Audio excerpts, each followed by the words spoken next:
Representative Zoe Lofgren. John Fugelsang is here. Which is the most embarrassing leaked audio? Is it McCarthy? Is it David Perdue? Did you see this one? Oh, yeah? David Perdue was banking on Trump's endorsement to help him defeat Brian Kemp in Georgia Republican primary, but a new book reveals that in the runoff to he was runoff against John Ossoff. He actively sought to convince anti-Trump voters to help him win the Senate. They're also just craven and hypocritical and ridiculous. It's yet another example of GOP candidates saying one thing about Trump in public when seeking his blessing, another behind closed doors as they plot their political careers. The book reads, at the time, many senior Republicans wanted Perdue and then U.S. Senator Kelly Loeffler to focus on the message that keeping Republican control of the Senate would counter Democratic control of the White House by Biden, but doing so would have been an acknowledgement that Trump lost, just as he was ramping up his false claims of a stolen vote.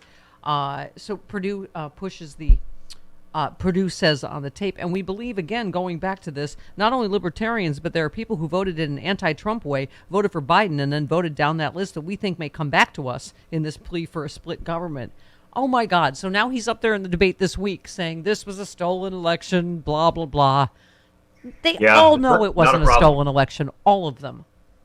That's not a problem for David Perdue. Again, Kemp is also in trouble with Trump for telling the truth. Right. Again, if you tell the truth, the Republicans will punish you. But Perdue is not going to pay a price for this because he has done what it takes to become Donald Trump's favorite kind of man, a man who once opposes Donald Trump and now grovels before him. Yes. The like J.D. Vance. I was just going to say, I think he is a pathetic fraud that is going to lose to Tim Ryan in the fall. What do you think? Pathetic. If there are debates, Tim Ryan will clean this clown's clock. But this is what Trump loves. If you opposed him, Lindsey Graham, for example, Rand Paul, if you told the truth about him, like Ted Cruz, and then you grovel before him, Trump will love you because Trump is a sadist.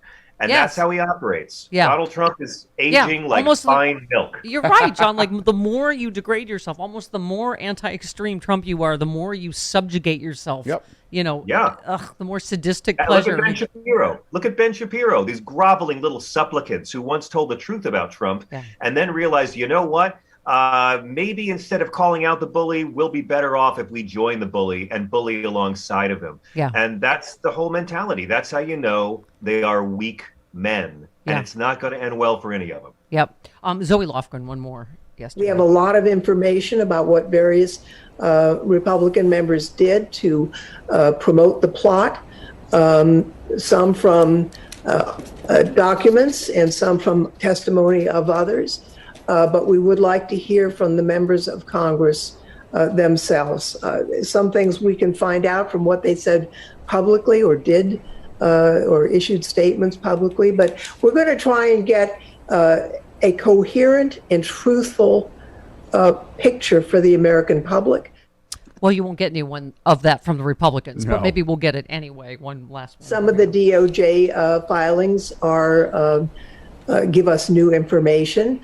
The fact that this individual had contacts in the White House, he could get through to someone and have his phone call. I mean, your average citizen can't call into the White House staff and have a conversation. So clearly there were connections and an expectation, at least on the part of that individual, that he would be heard by the president. So it's concerning. That's going to be another factor in the midterms, right? We have not even started these January 6th hearings, right? That's the thing we've got to remember. You're going to have first Roe v. Wade, which we thought was going to happen later in the summer, but that's already begun.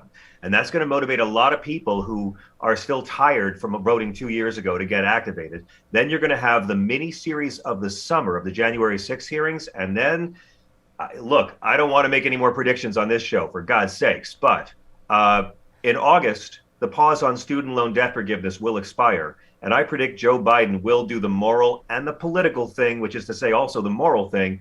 And he'll probably forgive 10 grand apiece in student loans, which will cut student loan debt in half because the average median student loan debt is 20 grand. It's going to allow so many young people to start thinking about buying a house.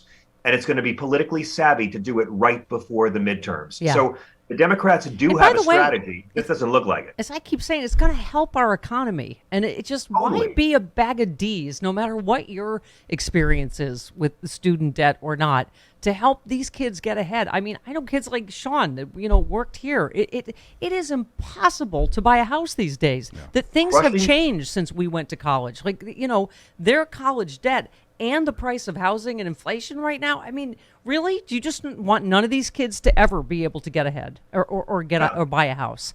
I mean, it's anti-capitalist. Liz Warren pitched a deal 9 years ago that would allow student loan debt to be paid at the same interest rate the banks who ripped us off before the crash paid, and Mitch McConnell blocked even having a vote on it. But crushing student loan debt is keeping millions of young people from enjoying the pleasures of crushing home mortgage debt. Yeah. And, it's bad for capitalism. You can't climb the economic ladder with a 400-pound weight around your neck. I know what I bought my first house here for, like 1,000 years ago, like in the 90s. It's not the 90s anymore. Like, you can't buy a house for that. And so it's just, to me, it just makes economic sense to help stimulate the economy. It'll stimulate the economy. You give more money away to rich people, and it's all going to go to the Caymans. Yeah. You give money to people who need it, they're going to spend it and stimulate their local economies. It's good economics. But again, Steph, these guys aren't capitalists. They're not. Just like Putin's not a capitalist. We keep calling them capitalism when they're all just gangsters and they're all just slaves to the oligarchs. That's all it is. Yeah. I don't know what was wrong with evil rich schmuck, but oligarch is a hard word to say. My favorite argument was Laura Ingraham saying her mother worked as a waitress till she was 73 to pay off Laura's debt. I'm like, didn't you have a job by then? Could you have, done something in the White House to prevent your mother from having to waitress till she was 73? I mean... She had a job in the White House by then. Exactly. Yeah. I mean, Laura's own brother calls her out for that. Yeah. Again, they're just going to say what they want to say. Humans say, I don't want you to suffer the way I had to suffer. Yeah. Conservatives say, I had to suffer, so you have to suffer too. Oh my God. Mom, stop calling me at the White House. Don't you have a shift to work, pay off my college debt? Pull up your bootstraps. Just can't. I can't. Okay, speaking of January 6th, another MAGA conspiracy theory has imploded. Oh my God. This new evidence debunking a longtime conspiracy theory among Trump supporters about the January 6th insurrection, that an Arizona man named Ray Epps, you've heard this one, was deputized as an FBI informant to instigate the attack. This has been their talking point. The FBI was behind January 6th. So, I just love to sort of document how these things started. So it was largely based on a video taken just before violence erupted at the Capitol, showing Mr. Epps at the barricades, whispering into the ear of a man named Ray Samsel. Within moments of the exchange, Mr. Samsel, a Pennsylvania barber, can be seen moving forward and confronting police. However, according to the report, not only is there no evidence that Epps was acting on orders from the FBI, he did not tell Samsel to attack officers either. In fact, he did the opposite. Samsel himself has relaxed. The cops are just doing their job. So not only was he not working for the FBI, he was saying the opposite. Don't attack them. I mean, it's just... But I was saying, if you only watch Fox News, John, there was another fact check someone just did. You really do think Biden has dementia if you only watch Fox News because of disinformation and how they edit. This was another fact check.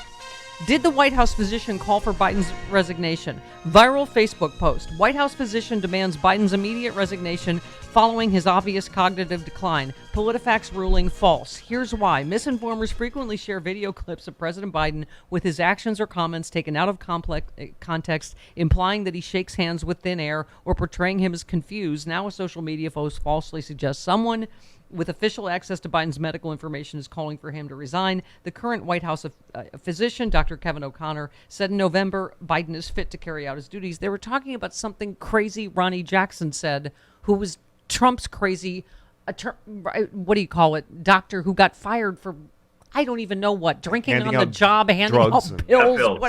Anyway, he's a right-wing whack congressman now, so he called for Biden's resignation, talking about cognitive decline. But anyway, it gets put out there as if the current White House, that they're trying to hide this. I mean, the thing they did about him shaking hands with with thin air, he was gesturing to people behind him. But this is, how do we fight this misinformation moving into the midterms?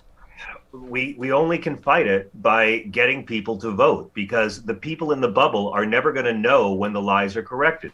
Fox News and OAN and Newsmax, they will spread the disinformation. They will say, sources say, and they'll repeat the lie. when the correction comes through, they won't air it. So all of these things about the January 6th terrorists, now their story is becoming clear. The Fox News audience will never know that. And they won't care because there'll be 45 more. It's like the Disinformation Board, the Ministry of Truth. By the time that board releases its report, they'll have moved on to 27 more outrages of the week. Joe Biden is old. That's okay. I don't mind that he might need a nap. I like old Joe Biden more than I've liked all the Joe Bidens that led up to this. Yeah. And again, this is President Sippy Cup afraid of ramps we're talking about.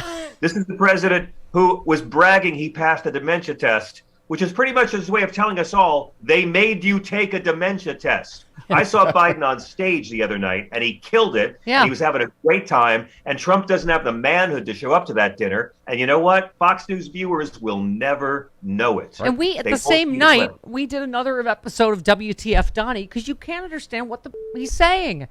I mean, it is extraordinary that someone clearly in cognitive decline, and half the time, what's his Trothmanagement. Trothessential.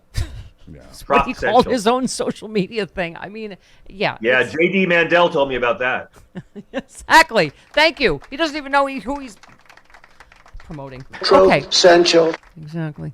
Okay. One more. So Senator Warner went into the Lion's Den. The Lion's Den on Fox News to talk about the leak. I completely condemn the leak, and whoever leaked it, should be prosecuted. I do hope your network, if it ends up, and I have no foggy idea who did it, but if it ends up coming out that this was leaked by somebody actually from the right wing of the agenda that wanted to try to lock in these 5 votes, I hope you'll continue to express outrage and make sure that person who leaked is fully prosecuted. Good. Of course they won't, right? They will turn on a dime if it's revealed to be someone on the right. Forget about it immediately. Yeah. If they find out it was someone on the right, they will forget about this like they forget about a fetus as soon as it becomes a baby.